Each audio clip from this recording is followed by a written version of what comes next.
Most people think the storage unit business is about forgotten junk and overpriced square footage. But actually, it's about the things people leave behind when life gets too heavy to carry. 23 years I've been opening locked garage doors, and every single one has something to say about the person who owned it. The paperwork for Unit 247 said it had been sealed since 1986. The owner, Thomas Hartley, had his unit's rent payment come out automatically every year until his card just declined. Turns out, he totally disappeared, and there was no way to get in contact with him at all. When I finally got that rusted lock off, it took 3 different saws and a blowtorch. The door rolled open with a groan that sounded almost relieved. Inside were the usual remnants of a life interrupted. Furniture draped in sheets, boxes of photographs, a child's bicycle with training wheels that would never be needed again. In the corner, tucked behind a rocking chair that looked like it was waiting for someone to come home, was a cardboard box labeled Tommy's Things, in a woman's careful handwriting. A mother's handwriting, I thought. At the bottom of that box, wrapped in a McDonald's Happy Meal bag, was a VHS tape. The label was handwritten in childlike letters. Peppermint Park Special. Now I knew the show Peppermint Park, one of those bargain bin educational puppet shows that aired at 6 in the morning, when decent programming was still asleep. Cheap puppets, cheaper production values, and a theme song that could drive you to drink if you heard it enough times. My siblings had watched it back when we were younger. The tape was in surprisingly good shape. Professional case with the studio logo, not one of those bootlegs parents recorded off the TV to keep their kids quiet on Saturday morning. This looked official, which was strange because, as far as I knew, Peppermint Park had never had any special episodes. Back home in my den, I slotted the tape into my old VCR. The machine whirred and clicked, and for a moment, I thought the thing might be too old to play.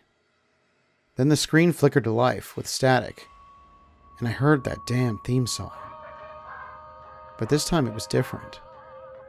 The melody was the same, only it sounded like it was being played from very far away. The puppets on screen moved just a half second behind their voices, creating an effect that was probably accidental but still felt unsettling. Then a man stepped onto the set. He was tall and thin, dressed in a peppermint striped suit that looked like it had been tailored by someone who'd only heard what a suit was by a person describing it to him secondhand. His face was powdered, white as a mime's, with red circles on his cheeks. When he smiled, and he smiled constantly, his teeth resembled old piano keys. Long, thin, and crooked. Hello, children. I'm Mr. Peppermint, and today we're going to learn about wishes. He produced a small striped box from behind his back, with the fluid motion of a practiced magician. Inside this box are 3 magic candles. Each one grants a single wish. Any wish your heart desires. The puppets began to appear then, popping up from behind the set like prairie dogs. They were the familiar cast: Cherry the mouse, Peppy the dog, a handful of others whose names had been lost in the merciful amnesia of middle age. But there was something about them. Something in their button eyes that seemed too eager. My wish was amazing, squeaked Cherry, her voice pitched just slightly too high. best thing that ever happened to me. I got exactly what I wanted, chimed in Peppy, his tail wagging with mechanical precision. Wishes are the most wonderful things in the whole world, added another puppet, until they were all talking at once, a chorus of extreme enthusiasm. Mr. Peppermint raised a white-gloved hand, and the puppets fell silent with an unnatural suddenness. Now then, children, he said, seeming to address the viewer. What will you wish for? The screen flickered once, twice, and then went dark.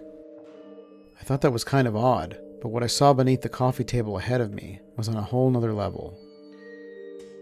There was now a striped box sitting there, just like the one from the show. I stared at it a long time, 10 minutes, maybe 20. I couldn't believe my eyes because I knew it had not been there before. Eventually, I picked it up. The lid opened with a soft sigh, like air escaping from a sealed tomb. Inside, nestled in red tissue paper, were 3 candies. They were perfectly round and white with red stripes that spiraled around them like barber poles. They looked harmless, innocent even. So I did the only thing I could think of in that situation. I closed the lid and threw the box in the trash outside, telling myself to just forget about it. Which really should have worked. But the next morning, as I walked into my living room, I noticed the box was back again, in the exact place I had seen it originally. I tried throwing it away several more times, but it always came back. Not immediately, not with any fanfare. It was just there again, sitting under the coffee table, like some kind of loyal pet waiting for its owner's feet. 3 months later, when the foreclosure notice came, and I was staring at the real possibility of losing my house, I ate the first candy. It tasted nostalgic, sweet and bitter at the same time, with an aftertaste that lingered long after it was gone. Medicinal almost, like cough syrup disguised as a treat. The next morning my phone rang. A lawyer calling about my great-uncle Edgar, a man I'd met exactly once at a family reunion when I was 8 years old, had died in his sleep at 93, leaving behind a house worth more than $1 million. Funny thing, The lawyer said. he changed his will just last week. Said he'd had a dream about you. I should have felt grateful. Instead, I was just nervous about whether I could really get this house without some sort of downside. Kind of like the imposter syndrome you get when you have a job you feel you aren't good enough for. The second candy sat in that box for 6 months while I tried to pretend it wasn't there. I got my finances sorted, started dating a woman named Claire. Life was going good. Better than good. It was kind of simple, honest happiness I'd never quite managed before. Then Claire got sick. It started small. Coughing fits, fatigue, the kind of things you blame on stress or not enough sleep. But after a few tests came back with words like aggressive and terminal on them, everything changed. She had apparently developed a lung condition, most likely from living in that old house with me.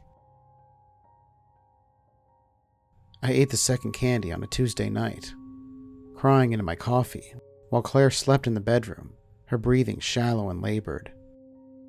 This one tasted different, sharper, and just a hint of copper. Suddenly, I could see the puppets from the show again. They were telling me everything would be okay, that I made the right decision. Wednesday morning, Claire woke up, laughing and more energetic than she had been in months. We got her tested, and her condition was gone. Spontaneously, she had just gotten better.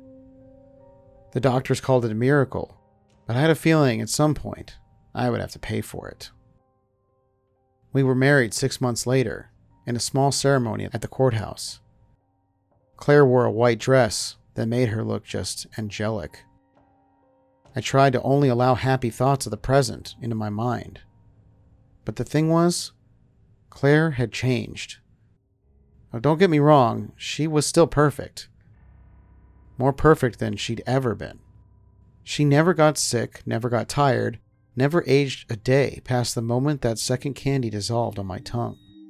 Her hair stayed the same length. Her skin remained unblemished. Her eyes held the same bright spark they had the day I met her. She was everything I'd wished for, but nothing I wanted.